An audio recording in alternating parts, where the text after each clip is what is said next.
Morning बच्चों। आज 10वीं के हिंदी में हम पढ़ेंगे शहीद वीर नारायण सिंह। शहीद वीर नारायण सिंह के लेखक हैं डॉक्टर सुनीत मिश्र।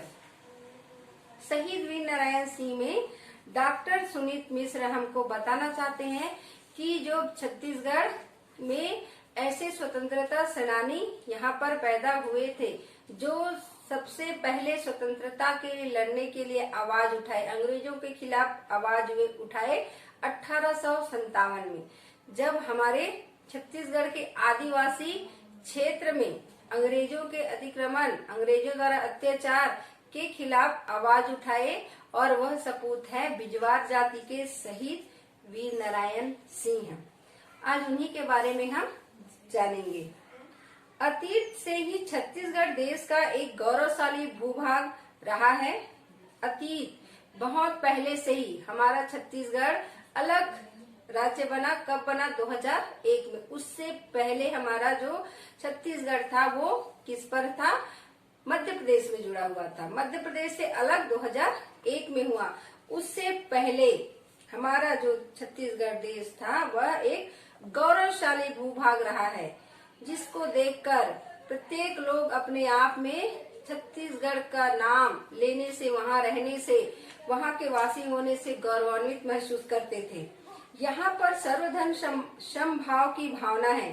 छत्तीसगढ़ में सर्वधर्म समभाव, सर्वधर्म, बहुत सारे धर्म जाति के लोग यहाँ पर निवास करते हैं और सबके मन में सबकी जाति धर्म के प्रति समभावना है, सद्भावना है, उनके प्रति सम्मान है। सब जाति दूसरे जाति, सब धर्म दूसरे धर्म के प्रति सम्मान की भावना रखते हैं।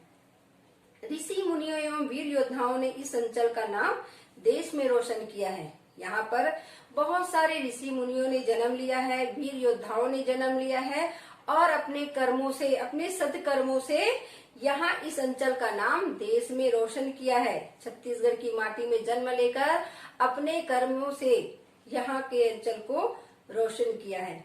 यह क्षेत्र राष्ट्रीय सांस्कृतिक एकता की एक महत्वपूर्ण कड़ी है। यह जो छत्तीसगढ़ का क्षेत्र जो है राष्ट्रीय सांस्कृतिक क्षेत्र के एकता के एक महत्वपूर्ण कड़ी है, जो सबको एकता के सूत्र में बांधे हुए हैं। इस अंचल में अनेक महान विभूतियों ने जन्म लिया तथा यहाँ की माटी को गौरवान्वित किया है। इस अंचल में, छत्तीसगढ़ में महान विभूतियों ने जन्म लिया जो हमारे देश के आजाद दिलाने के लिए, देश को आजादी दिलाने के लिए बड़े बड़े महापुरुषों ने यहाँ पर जन्म लिया। खूबचंद बघेल है, वामनराव लाखे है, वीर नारायण सिंह है और मिनी माता है। बहुत सारे विभूतियों ने यहाँ पर जन्म लिया और आगे अपने सत्कर्मों से इस अंचल को गौरवान्वित किया है। महानदी की घाटी एवं छत्तीसगढ़ के महान सपूत सोना खान के जमींदार वीर नारायण सिंह बिजवार राजपूत का जन्म 1795 में हुआ था। महानदी घाटी एवं छत्तीसगढ़ के महान सपूत जो सोना खान के जमींदार वीर नारायण सिंह बिजवार राजपूत का जन्म 1795 में हुआ। इनके पिता राम राय सोना खान के जमींदार थे। राम राय ने ब्रिटिश संरक्षण काल के आरंभ होते ही 1818-19 में अंग्रेजों एवं भोसला राजा के विरुद्ध विद्रोह कर दिया था। उसी समय से उनके मन में एक विद्रोह की बीज फूटी थी, विद्रोह कर दिया था, जिसे नागपुर से आकर कैप्टन मैक्सन ने दबा दिया था। वो अपना आवाज उठाने लगे थे उसके खिलाफ, क्योंकि वो अत्याचार सहन नहीं करते थे। तो अपने ऊपर हो रहे अत्याचार के ऊपर वो आवाज उठाना शुरू कर दिए थे, परंतु नागपुर से आकर कैप्टन मैक्सन ने दबा दिया।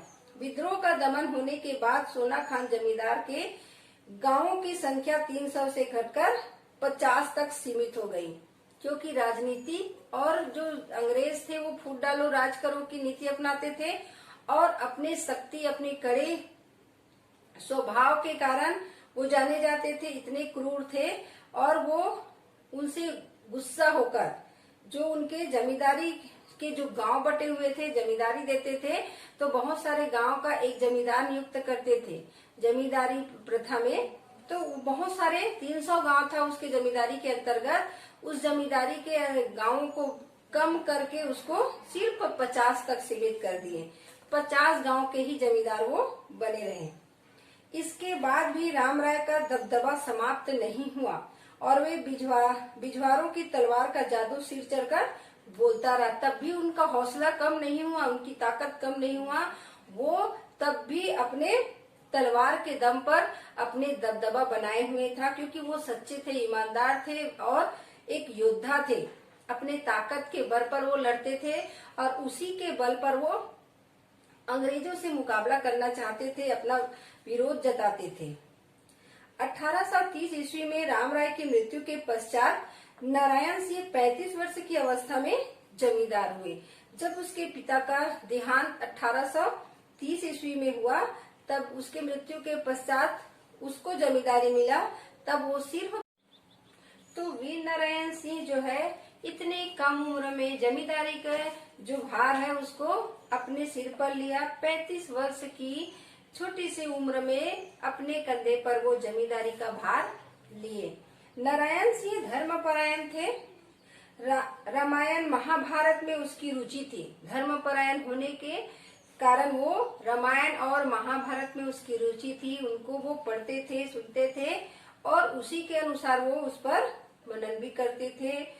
गुरुओं से धर्म संबंधी, नीति संबंधी शिक्षा लेते थे। अपने गुरुओं से वो धर्मों के बारे में, नीतियों के बारे में शिक्षा लेते थे और उन्हीं के 1830 ईस्वी में नारायण सिंह की मृत्यु के पश्चात राम राय की मृत्यु के पश्चात नारायण सिंह 35 वर्ष की अवस्था में ही जमींदार बने। वो इतनी कम उम्र पर जमींदारी का भार जो है अपने कंधे पर लिया और उसी खूबी के साथ उसको निभाया भी थे। नारायण सिंह धर्मपरायण थे। रामायण महाभारत में उसकी रुचि थी। धर्मपरायण, धर्म को मानने वाले थे, धर्म के बारे में जानने वाले थे और इसी रुचि के कारण रामायण और महाभारत में उसकी रुचि इतनी बढ़ी कि उनके बारे में जानना, समझना और उसी के अनुसार अपने व्यवहार में परिवर्तन लाते थे। गुरुओं से धर्म संबंधी, नीति संबंधी शिक्षा लेते थे। अपने गुरुओं से वो धर्म के बारे में और नीति के बारे में शिक्षा लेते थे और उन्हीं के अनुसार वो अपना कार्य करते थे। बाल्यकाल से ही तीर, धनुष और बंदूक चलाना सीख चुके थे। जब वो बालक अवस्था में थे तभी से वो तीर चलाना, बंदूक चलाना सीख चुके थे। मृदुभाषी थे। मिलनसार एवं परोपकारी प्रवृत्ति के कारण वे जन संपर्क में विश्वास रखते थे। तो बोली में उसके मिठास, क्योंकि हर इंसान को होना चाहिए, मृदुभाषी, मिलनसार, सबसे मिलते थे, इसी एवं परोपकारी थे। दूसरे के ऊपर उपकार करना उसकी आदत, इसी प्रवृत्ति के कारण वो जन संपर्क में विश्वास रखते थे। क्योंकि उनकी बोली मिठास और मिलनसार, सबसे मिलना उसको अच्छा लगता था, तो वो सबसे मिलते थे, जन संपर्क में विश्वास रखते थे। किसी की समस्या को उसके घर में जाते थे, सुनते थे और तुरंत ही उसका निपटारा करते थे। घर घर जाके सबकी समस्या को सुनते थे। सब मेरी जमींदारी के अंतर्गत जितने भी गांव हैं उसमें रहने वाले सभी लोग कैसे हैं, सुखी हैं कि नहीं है, किसी को किसी चीज की आवश्यकता तो नहीं है। तो इस बारे में वो खुद जाते थे, किसी के ऊपर विश्वास नहीं करते थे, खुद जाते थे, सबसे मिलते थे और जानकारी लेकर उसके दुखों को तुरंत ही दूर करते थे। और लोकोत्सव आदि में सम्मिलित होते थे। कुछ भी वहाँ पर उत्सव हो उसमें शामिल होते थे। वे अपने कबरे घोड़े पर सवार होकर गांव-गांव भ्रमण कर जन समस्या सुनते थे। रोज का उनका आदत था, अपने घोड़े जो कबरे कलर के थे उसमें पर रोज बैठते थे और प्रत्येक गांव में वो घूमते थे। वहां घूमकर सभी की समस्या को सुनते थे और उसका निपटारा करते थे। उन्होंने तालाब खुदवाना, वृक्ष लगवाना एवं पंचायतों के माध्यम से जन समस्याओं का समाधान करना जैसे महत्वपूर्ण कार्य किए।